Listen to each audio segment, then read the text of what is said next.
हुंड्यामुळे आरतीची आत्महत्या आज या कथामध्ये पाहणार आहे. एका गावामध्ये एक गरीब आरती नावाची मुलगी राहत होती. त्या कुटुंबात आई आणि बाबा आणि आरती राहत होती, कारण त्यांना एकच मुलगी होती. एका दिवशी आरतीला पाहण्यासाठी काही पाहुणे आले होते. त्यांनी आरतीला पाहिलं आणि आरती त्यांना पसंत पडली. पण एक अट त्या पाहुण्याने टाकली होती, ती म्हणजे हुंड्याची 50,000 पाहिजे असं ही अट टाकली होती. पण आई वडिलांनी एवढे पैसे नव्हते. मग त्या पाहुण्याने सांगितलं की तुम्ही लग्न झाल्यावर 2 महिन्याने द्या. आई वडील दोघं लग्नाची तयारी केली. लग्न लागलं आणि काही दिवसांनी आरतीला पैसे मागण्यासाठी सासरवाडी म्हणायला लागले, तुझे बाबा फोन 50,000 रुपये घेऊन ये हुंड्याचे.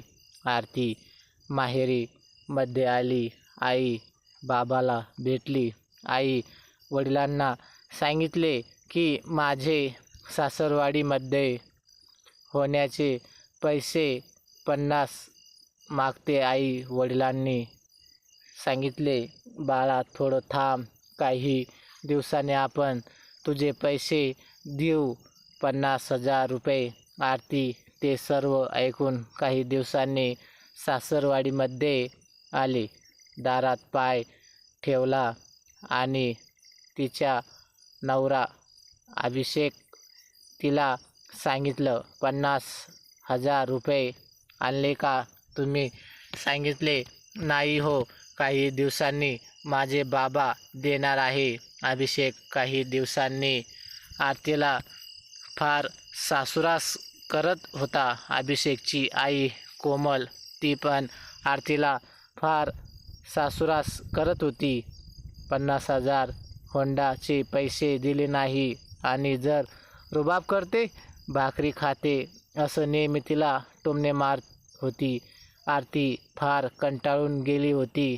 कधी तर अभिषेक आरतीला मारायचा, कधी तर सासू कोमल मारायची. हे कंटाळून फार दिवस आरती हा सहन करत होती, कारण तिला दुसरा काही चारा नव्हता. त्याचे आई वडिलाकडे 50,000 रुपये नव्हते. काही दिवसांनी आरतीचा काही निरोप आला नाही. मग बाबांनी विचार केला की मी जाऊन येतो आरतीच्या घरी. चे बाबा आरतीच्या घरी आले आणि दारात पाय ठेवला लागले. तर सासू कोमलने सांगितले, दारात पाय ठेवायचं नाही, 50,000 रुपये द्या.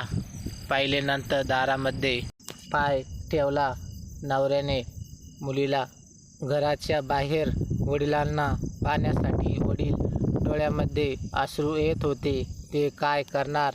50,000 रुपये कधी आणणार? सुमन सासू तिच्या बाबांनी सांगितले, मी काही दिवसानंतर तुमचे 50,000 आणून देईल.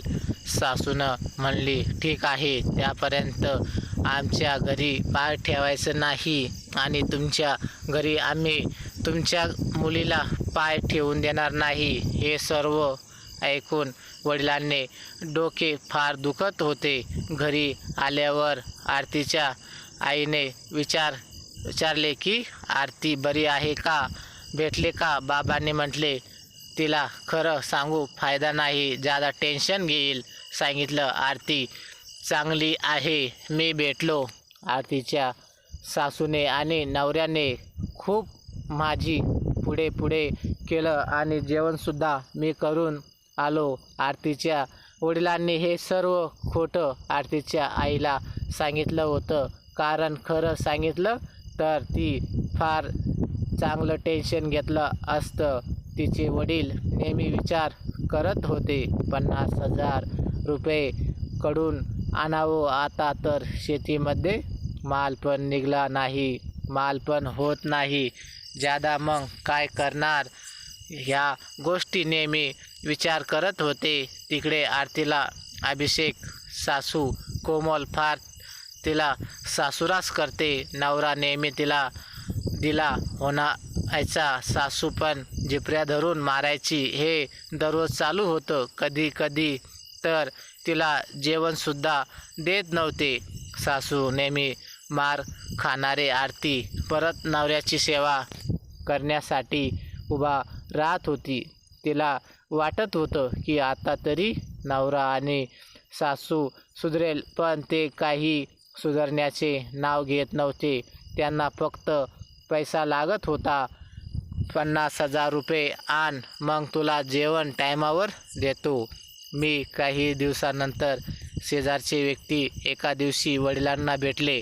का हो, तुम्ही त्या घरामध्ये तुमची मुलगी का दिली? आरती फार सासुरवास चालू आहे. आईला धक्काच बसला. का हो, तुम्ही मला खोटे का बोलले? नाही हो आरतीची आई, मी तुम्हाला जर खरं बोललो असतो तर तुम्ही जास्त टेन्शन घेतलं असतं.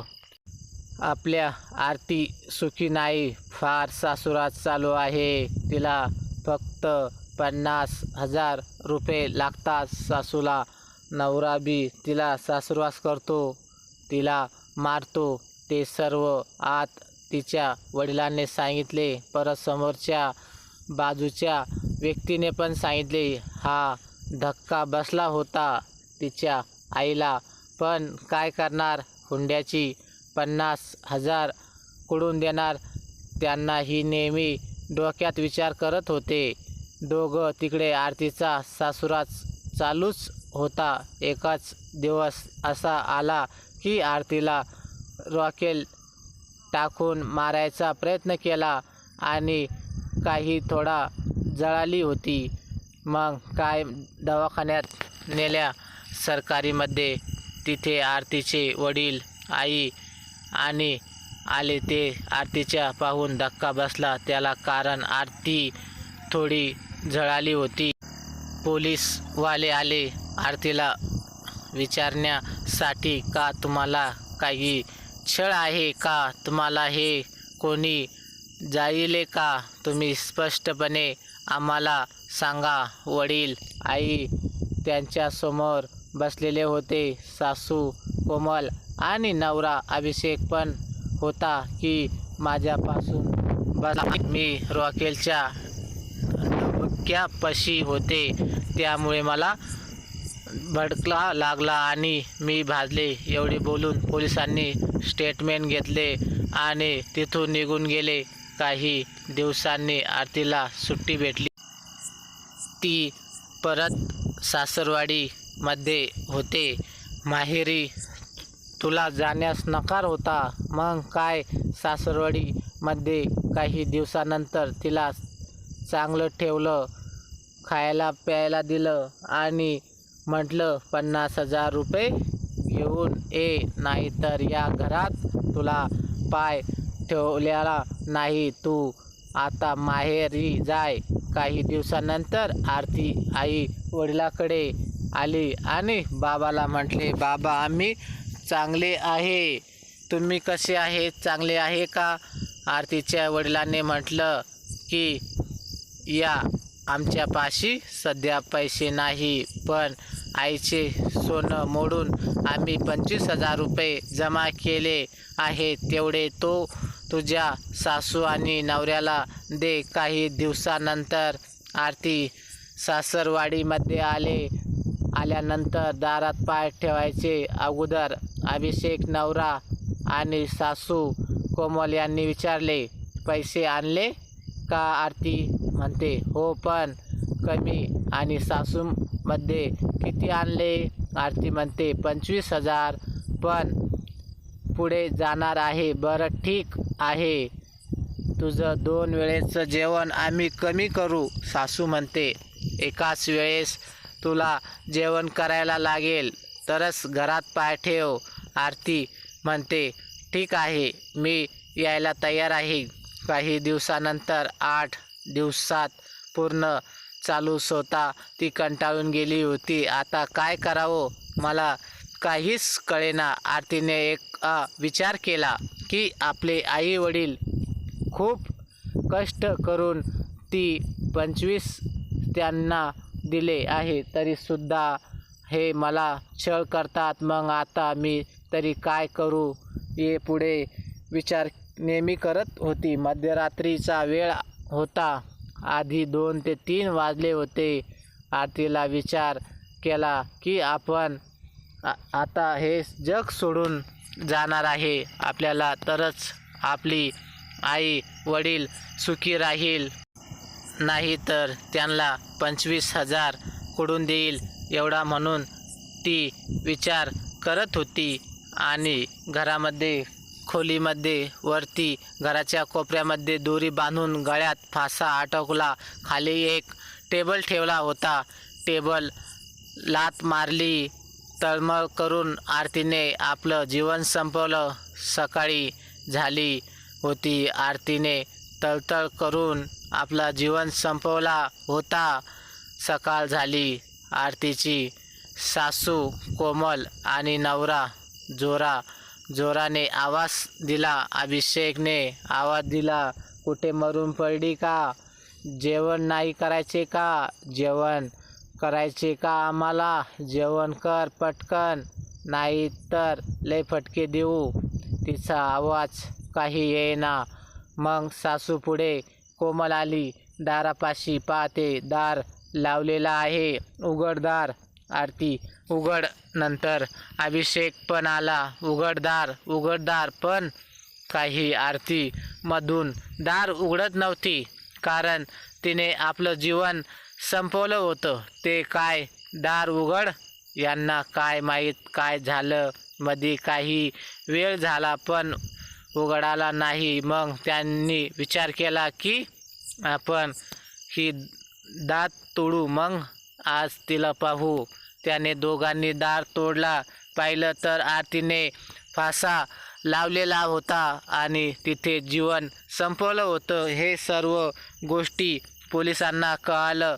बाजूच्या मामांना हे सर्व गोष्टी पोलिसांनी सांगितलं की आरती फार दिवसापासून यांचा छळ चालू होता आणि तिने आपले जीवन संपवलं. पोलीसची गाडी दारामध्ये आली. आई वडील पण आले.